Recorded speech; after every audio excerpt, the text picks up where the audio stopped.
మనం ప్రభు యొక్క బలను సమీపింపక ముందు దేవుని వాక్యలోంచి ఒక భాగాన్ని చూసుకుని ఆ తర్వాత మనం బలలో పాలు పుచ్చుకుందాం.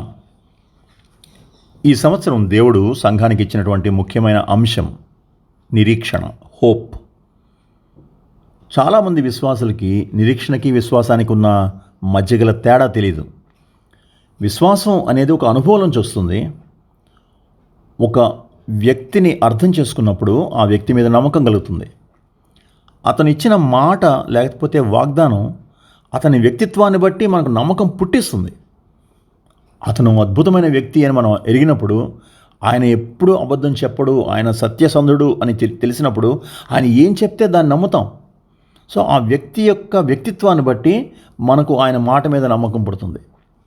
ఆయనతో ఉన్నటువంటి సంబంధాన్ని బట్టి మనకు ఆయన మాట మీద నమ్మకం పుడుతుంది. అతని వాగ్దానం ఇంకా నెరవేరినప్పటికి కూడా, అది ఆయన చెప్పింది ఇంకా కంటికి కనబడకపోయినప్పటికి కూడా దాని కొరకు ఎదురు చూసే మనసు కలుగుతుంది. భవిష్యత్తులో జరిగేటువంటి ఒక విషయం కోసం వర్తమాన కాలంలో ఒక వ్యక్తి చూపించేటువంటి ఎదురుచూపునే మనం నిరీక్షణ అని పిలుస్తాం. మనం అందరం కూడా మన నిజ జీవితంలో ఏదో దానికోసం ఎదురు చూస్తూనే ఉంటాం. అలా ఎదురు చూస్తూనే బతుకుతాం కూడా. కొందరు మంచి రోజులు వస్తాయని ఎదురు చూస్తూ ఉంటారు. కొంతమంది నాకు ఈ సంవత్సరం ఉద్యోగం వస్తుందని, మరికొంతమంది ఏమో నాకు పెళ్ళి అవుతుందని, మరికొంతమంది రోగం తగ్గుతుందని, మరికొంతమంది వ్యాపారంలో లాభాలు వస్తాయని, మరికొంతమంది ఈ పంట బాగా పండుతుందని, మరికొంతమంది ఇల్లు పూర్తి అవుతుంది అని, మరికొంతమంది అమెరికాకి వెళ్ళే ప్రయత్నం సఫలమవుతుందని, ఇలా రకరకాల నిరీక్షణలతోటి జీవితాన్ని కొనసాగిస్తూ ఉంటారు. విశ్వాసం ఒక ప్రయత్నాన్ని ఆరంభించడానికి సహాయం చేస్తే, నిరీక్షణ ఆ ప్రయత్నాన్ని ఎలాగైనా కొనసాగించడానికి ప్రోత్సాహం ఇస్తుంది. ఒక వ్యక్తి జీవితంలో నిరీక్షణ కానీ కోల్పోతే అతను జీవోత్సవంలాగా అయిపోతాడు. చివరికి ఆత్మహత్య కూడా వెనుకాడు. దేవుడు 2020 సంవత్సరంలో మనల్ని అనేకమైన ఇబ్బందుల నుంచి, బాధల్లోంచి మనల్ని కాపాడుతూ 2021లో మనల్ని ప్రవేశపెట్టబోతున్నాడు. అయితే ఈ నిరీక్షణ అనే అంశాన్ని సంఘానికి దేవుడు ఎందుకు ఇచ్చాడో, నిరీక్షణ యొక్క ప్రభావం మన ఆత్మీయ జీవితం మీద ఎలా ఉంటుందో కొద్ది నిమిషాలు ధ్యానించి బలలో పాలు పొందుదాం. దానికి సంబంధిత వాక్యంగా 1వ యోహాను పత్రిక 3వ అధ్యాయం, 1వ యోహాను పత్రిక, సువార్త కాదు పత్రిక, 3వ అధ్యాయం 3వ వచనం. 1వ యోహాను పత్రిక 3వ అధ్యాయం 3వ వచనం. ఆయన యందు ఈ నిరీక్షణ పెట్టుకొనిన ప్రతివాడు ఆయన పవిత్రుడై ఉన్నట్లుగా తన్ను పవిత్రునిగా చేసుకొనును. ఆయన యందు ఈ నిరీక్షణ పెట్టుకొనిన ప్రతివాడు ఆయన పవిత్రుడై ఉన్నట్లుగా తన్ను పవిత్రునిగా చేసుకొనును. ఇక్కడ ఆయన యందు ఈ నిరీక్షణ పెట్టుకొనిన ప్రతివాడు, ఏ నిరీక్షణ? ఆయన ప్రత్యక్షమైనప్పుడు ఆయన ఉన్నట్లుగానే ఆయనను చూతుము గనుక ఆయనను పోలియుందుము అనే నిరీక్షణ. చూడండి ఒకసారి 3వ అధ్యాయం 2వ వచనం. 3వ అధ్యాయం 3వ వచనంలో ఆయన యందు ఈ నిరీక్షణ పెట్టుకున్న ప్రతివాడు అని ఉంది కదా. ఏ నిరీక్షణ అన్నప్పుడు 2వ వచనంలో ఉంది దానికి ఆన్సరు. 2వ వచనంలో ఉంది, ఏమనుందంటే ఆయన ప్రత్యక్షమైనప్పుడు ఆయన ఉన్నట్లుగానే ఆయనను చూతుము గనుక ఆయనను పోలియుందుమని ఎరుగుదుము. అద్భుతమైనటువంటి ఈ యొక్క సత్యాన్ని మనం కొద్ది నిమిషాలు ధ్యానిద్దాం. ఈ సాయంకాలం ఈ వచనంలో 2 ప్రాముఖ్యమైన విషయాలని ధ్యానించుకుని ప్రభు బలలో పాలుపుచ్చుకుందాం. ఈ 2 విషయాలు ఏంటంటే, మనం చదివిన భాగంలో మన దేహంలో కలిగేటువంటి భవిష్యత్తులో మన దేహంలో ఎలాంటి మార్పు కలుగుతుంది అనేటువంటి అవగాహన. రెండవ విషయం ఏంటంటే, ఆ అవగాహన అంతరంగంలో మనకి కలుగు చేసే మార్పు గురించి. ఒకటి, బాహ్య దేహంలో కలగబోయేటువంటి మార్పు. రెండవది, అంతరంగంలో కలిగేటువంటి మార్పు. బాహ్య దేహంలో కలగబోయేటువంటి మార్పు, అంతరంగ జీవితంలో, వర్తమాన జీవితంలో కలిగించేటువంటి మార్పు. ప్రభువు రాకడ సమయంలో మన బాహ్య దేహానికి ఏం జరగబోతుందో అనే అవగాహన ఒక విశ్వాసికి జీవితంపై గొప్ప దృక్పథాన్ని కలిగిస్తుంది. ఆ విశ్వాసి జీవితంపై చాలా చాలా గొప్ప ప్రభావాన్ని కూడా తీసుకువస్తుంది. అసలు దాన్ని అర్థం చేసుకుంటే చాలు, ఏమి జరగబోతుంది ప్రభు యొక్క రాకడలో, ఎలాంటి మార్పు ఈ దేహానికి రాబోతుంది అనేటువంటి ఆ సత్యం అర్థమైతే అది అతని జీవితాన్ని ఒక విధంగా విప్లవాత్మకంగా మార్చేస్తుంది. దాని ప్రభావం ఇంత అంత అని చెప్పడానికి వీల్లేదు. మనందరికీ తెలుసు ప్రభువు రాకడ 2 దశలుగా వస్తుందని, అది జరుగుతుందని. మొదటి దశ ఒక రహస్య దశ, అదృశ్య దశ, రెప్పపాటు కాలంలో జరిగేటువంటి దశ. లోకస్తులు ఎవరికీ తెలియదు. విశ్వాసులకి, అంటే సార్వత్రిక సంఘంలో చేరిన వారికి మాత్రమే పరిమితమైనటువంటి ఒక అద్భుతమైనటువంటి అనుభవం. మత్తయి సువార్త 24 అధ్యాయంలో 40వ వచనం ఒక్కసారి చూద్దాం. మత్తయి సువార్త 24వ అధ్యాయం 40, 41 వచనాలు. 40, 41 వచనాలు. ఆ కాలమున 2 పొలములో ఉందురు, ఒకడు తీసుకొని పోబడును, ఒకడు విడిచిపెట్టబడును. 2 స్త్రీలు తిరుగలి విసురుచుందురు, ఒకతే తీసుకొని పోబడును, ఒకతే విడిచిపెట్టబడును. 1 కొరింథీ పత్రిక 15వ అధ్యాయం, 1 కొరింథీ పత్రిక 15వ అధ్యాయం 51 నుంచి 54 దాకా మనం చదువుదాం. 1 కొరింథీ పత్రిక 15వ అధ్యాయం 51వ వచనం నుంచి. ఇదిగో మీకు ఒక మర్మము తెలుపుచున్నాను, మనమందరము నిద్రించము గాని నిమిషములో ఒక రెప్పపాటు సమయాన, ఒక రెప్పపాటున కడబోర మ్రోగగానే మనమందరము మార్పు పొందుదము.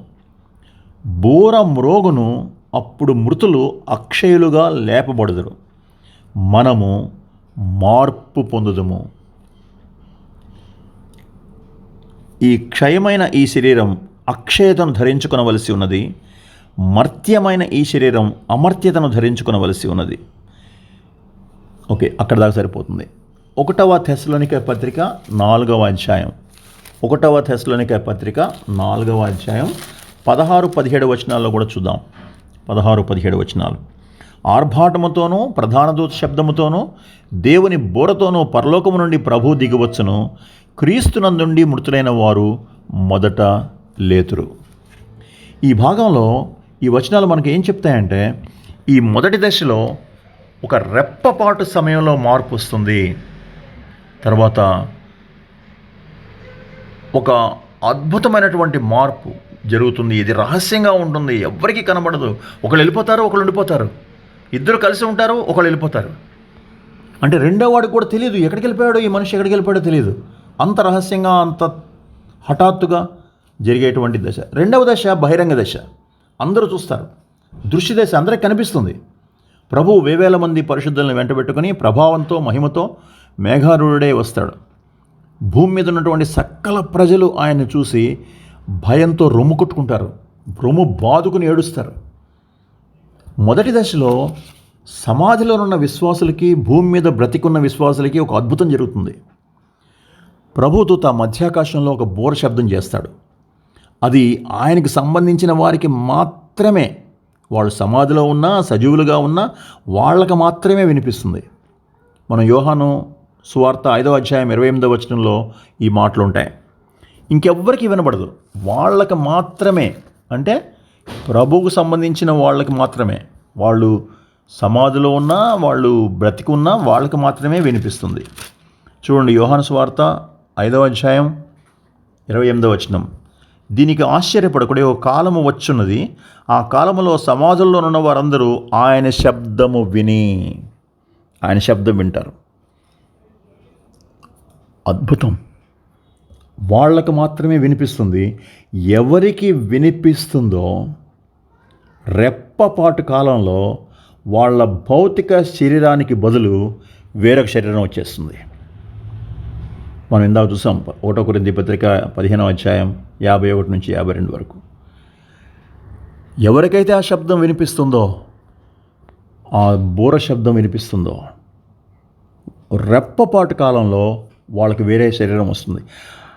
ఆ శరీరం మన దేహంలానే ఉంటుంది, కానీ అది చాలా వేరుగా ఉంటుంది. దాన్ని అసలు మనం మన భాషలో వివరించలేం, ఎందుకంటే ఆ మెటీరియలే వేరు.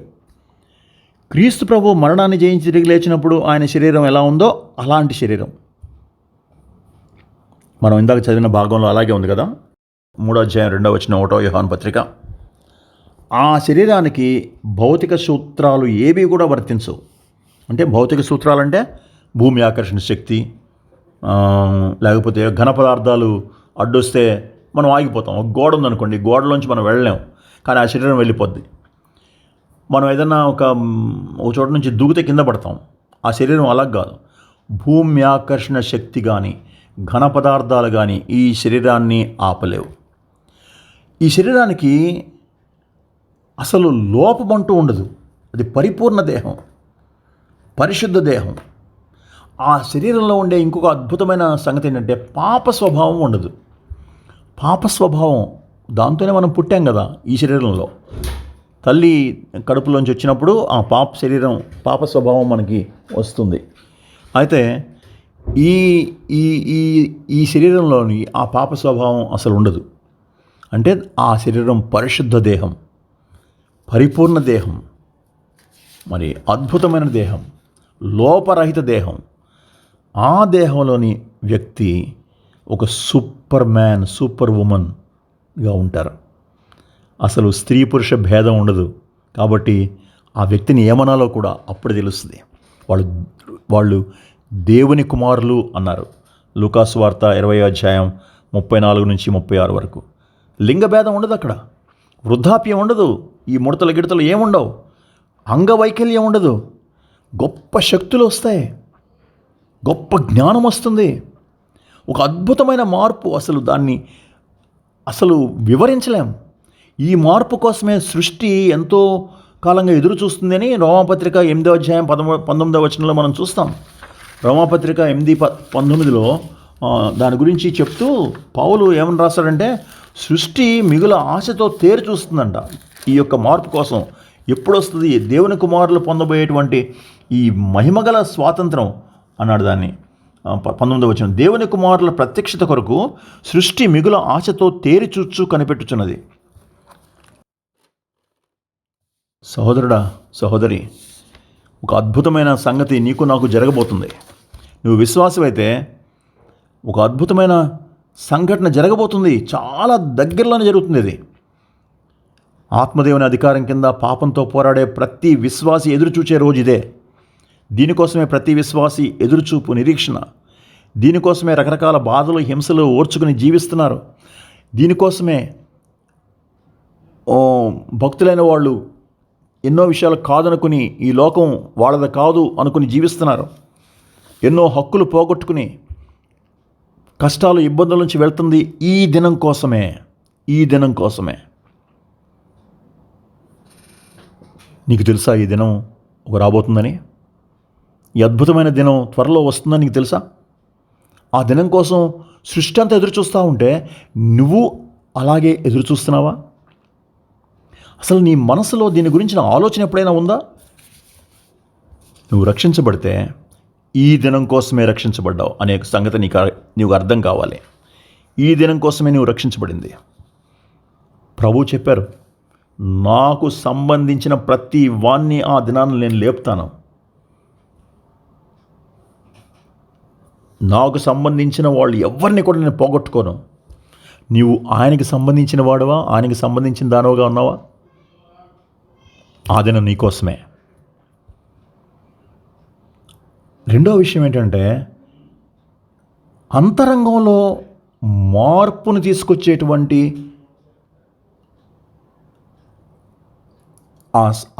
మార్పును తీసుకొస్తుంది ఈ సంఘటన. ఒక వ్యక్తి కానీ తన మనసులో ఈ సత్యాన్ని గురించిన అవగాహన కలిగి ఉంటే, ఒక విశ్వాసికి యేసుక్రీస్తు ప్రభువారి యొక్క రెండవ రాకడ గురించినటువంటి ఆ అవగాహన సరిగ్గా అర్థమైతే, సరిగ్గా కలిగి ఉంటే, అది అతని అంతరంగంలో విపరీతమైన మార్పు తీసుకొస్తుంది. ఎందుకంటే తనకు అర్థమైపోయింది ఈ లోకం తంది కాదు అని, తనకు అర్థమైపోయింది ఈ దేహం తంది కాదు అని, తనకు అర్థమైపోయింది ఈ దేహం తాత్కాలికమైంది అని, తనకు అర్థమైంది ఈ యొక్క జీవితం కొద్ది జీవితం, రాబోయేది చాలా పెద్ద జీవితం అని.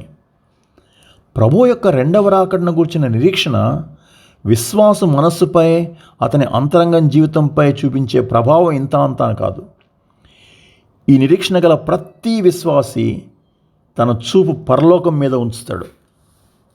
కొలస్సై 3:1, కొలస్సై 3:1 తీయండి. అక్కడ ఒక మాట ఉంది.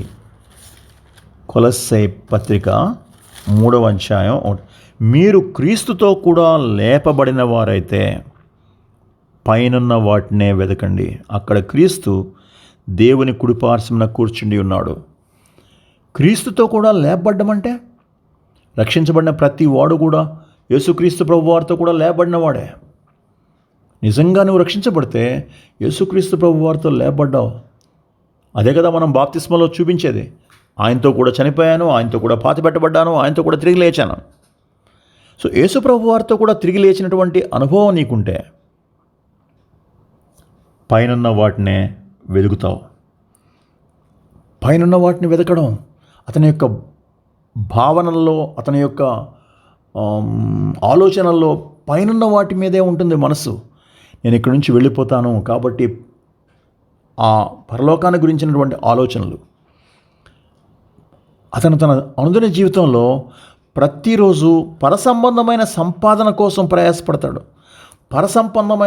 పరసంబంధమైన సంపాదన. పైనున్న వాటిని వెతికేవాడు పైనే తన బ్యాంక్ బ్యాలెన్స్ పెట్టుకుంటాడు. ఈ లోకం యొక్క నశించిపోయే ఈ ఆశల మీద తన సంపాదన, లేకపోతే తన యొక్క ఆశ, తన యొక్క కోరికలు తీర్చుకునేవాడు తన దృష్టి అంతా కూడా ఈ లోకం మీదే ఉంటుంది. అయితే ఎవరైతే ప్రభు యొక్క రెండవ రాకడ గురించి ఆలోచిస్తూ ఆ నిరీక్షణతో జీవిస్తూ ఉంటాడో అతని కోరికలు, ఆశలు డిఫరెంట్గా ఉంటాయి. పైనున్న వాటిని వెతుకుతాడు. రెండోది పరసంబంధమైన సంపాదన కోసం ప్రయాసపడతాడు. మత్తయి 6:20, మత్తయి 6:20, ఒకసారి 6:20 చూద్దాం ఏముందో అక్కడ. పరలోకమందు మీ కొరకు ధనమును కూర్చుకునుడి, అక్కడ చిమ్మటియు తుప్పైనను దాన్ని తినివేయదు, దొంగలు కన్నము వేసి దొంగిలరు. మనసంతా పైనుంటే ధనం కూడా ఆ పరసంబంధమైన ధనమే వెతుక్కుంటాం. పరలోకమందు మీ కొరకు ధనమును కూర్చుకునుడి. కూర్చుకోవడమేనంట. పరలోకంలో ధనం కూర్చుకోవడం అంటే ఏంటి? పరలోకంలో ధనం కూర్చుకోవడం అనేది ఎలా జరుగుతుంది అంటే, భూమి మీద మన ఇన్వెస్ట్మెంట్ దాని మీద ఆధారపడి ఉంటుంది. భూమి మీద మన ధనాన్ని ఎక్కడ ఇన్వెస్ట్ చేస్తాం, భూమి మీద మన సమయాన్ని ఎక్కడ ఇన్వెస్ట్ చేస్తాం, భూమి మీద మన యొక్క తలాంతుల్ని ఎక్కడ ఇన్వెస్ట్ చేస్తాం అనే దాని మీదే మన పరలోక సంబంధమైన ధనం ఆధారపడి ఉంటుంది. యేసుక్రీస్తు ప్రభువారి యొక్క రెండవ రాకడ కోసం ఎదురు చూసేటువంటి ప్రతి విశ్వాసి కూడా పరసంబంధమైన ధనాన్ని సంపాదించుకుంటాడు. ప్రతిరోజు కూడా కొంత ధనం సంపాదించుకుంటాడు. ఒక గిన్నెడు చల్లనీళ్ళు ఇస్తే దాని గురించి లెక్క రాయబడుతుంది అని ప్రభు చెప్పినప్పుడు, ప్రతిదినం కూడా నా బ్యాంకులో కొంత నేను వేసుకోవడానికి ఇష్టపడతాను కదా. దేవుని బిడ్డకు మనం ఏమి చేసినా, దేవుని బిడ్డలకు, దేవుని సంఘానికి, స్వార్థ పరిచర్యకి, లేకపోతే ఆత్మలను సంపాదించడానికి ఏం చేసినా కూడా ఆ అకౌంట్లో పడతా ఉంటుంది. సో అతని యొక్క సంపాదన పరసంబంధంగా ఉంటుంది.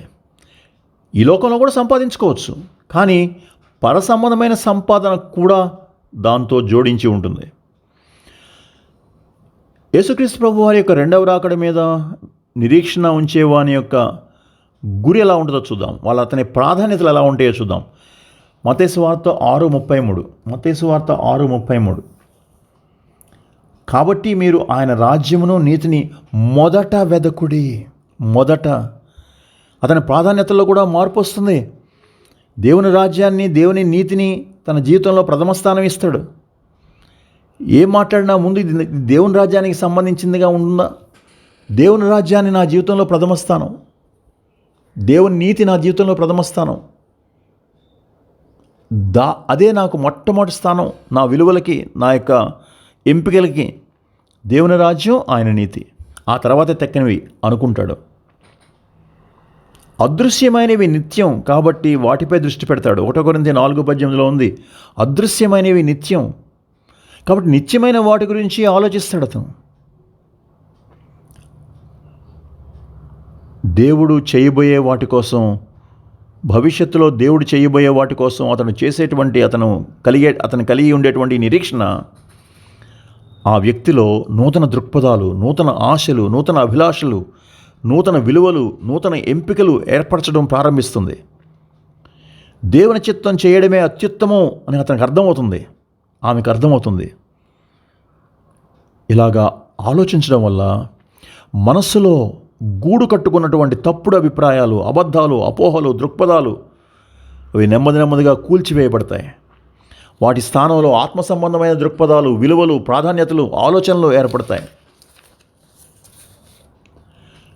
మనస్సులో కలిగేటువంటి ఈ మార్పునే రోమాపత్రిక 12:2 ఏమంటుందంటే రూపాంతరం చెందడం అని అంటుంది. రోమాపత్రిక 12:2 మనసులో ఒక అద్భుతమైన మార్పు ప్రారంభమవుతుంది. యేసుక్రీస్తు ప్రభు వారి యొక్క రెండవ రాకడ మీద మనసు పెట్టినవాడు ప్రతి ఒక్కడు కూడా అతని మనసులో ఒక మార్పు ప్రారంభమవుతుంది. మీ మనస్సులు మారి నూతన మొగుట వలన రూపాంతరము పొందుడి. రూపాంతరం క్రియ జరుగుతుంది, మెటమార్ఫోసిస్ అంటాం. నెమ్మదిగా మారిపోతుంది లోపల మనస్సు ఎప్పుడైతే మారుతుందో, మనసులో ఎప్పుడైతే అంతరంగంలో ఎప్పుడైతే మార్పు వస్తుందో అది బాహ్య ప్రవర్తన మీద చాలా ప్రభావాన్ని చూపిస్తుంది. మన బాహ్య ప్రవర్తన అంతా కూడా మనసు మీదే ఆధారపడి ఉంటుంది. కాబట్టి ఎప్పుడైతే మనసు మారడం ప్రారంభిస్తుందో ఆ వ్యక్తిలో మానవాతీతమైనటువంటి దేవుని ప్రేమ, దేవుని ఆనందం, దేవుని సమాధానం, దీర్ఘశాంతం, దయాళుత్వం, మంచితనం, విశ్వాసం, సాత్వికం, ఆశానిగ్రహం అనే ఆత్మ ఫలాలు కనబడడం మొదలు పెడతాయి. ఇది ఆత్మదేవుడు కలిగించేటువంటి మార్పు కాబట్టి దీన్ని మానవ సాధ్యాలుగా ఎంచకూడదు. దీన్ని దేవుని వాక్యం ఏమంటుందంటే క్రీస్తు స్వరూపం ఏర్పడడం అని అంటుంది. క్రీస్తు స్వరూపం ఏర్పడడం ఒక విశ్వాసి యొక్క జీవితానికి పరమార్థం ఇదే. యేసు ప్రభు వారి స్వరూపం ఏర్పడమే నా జీవితం యొక్క పరమార్థం. ఇది ప్రభు రాకడలో జరిగేటువంటి శరీర మార్పునికి ముంగుర్తుగా ఉంటుంది. మనసు మారుతుంది, జీవితం మారుతుంది. చివరిలో ప్రభు వచ్చినప్పుడు శరీరం కూడా మారుతుంది. ప్రభుని రక్షకుడుగా అంగీకరించినప్పుడు నా యొక్క ఆత్మ విమోచించబడింది, మనస్సు విమోచించబడుతుంది. ప్రభువుని చూచినప్పుడు శరీరం కూడా విమోచించబడుతుంది. అప్పుడు వస్తుంది సంపూర్ణమైన రక్షణ. అద్భుతం జరగబోతుంది. ప్రభువు రాకను గూర్చిన సత్యం మనస్సుని ఆవరించినప్పుడు ఆ దినం కోసం నిరీక్షణతో ఎదురు చూడగలం. 2021 ఇలాంటి నిరీక్షణను మనలో కలిగించి ఎన్ని ఆటంకాలు, అవరోధాలు, కష్ట నష్టాలు వచ్చినా కూడా రాబోయే గొప్ప మార్పును కాంక్షిస్తూ ధైర్యంగా ముందుకు వెళ్ళిపోవడానికి ప్రభు మనకు సహాయం చేయనుగాక. ఆమెన్.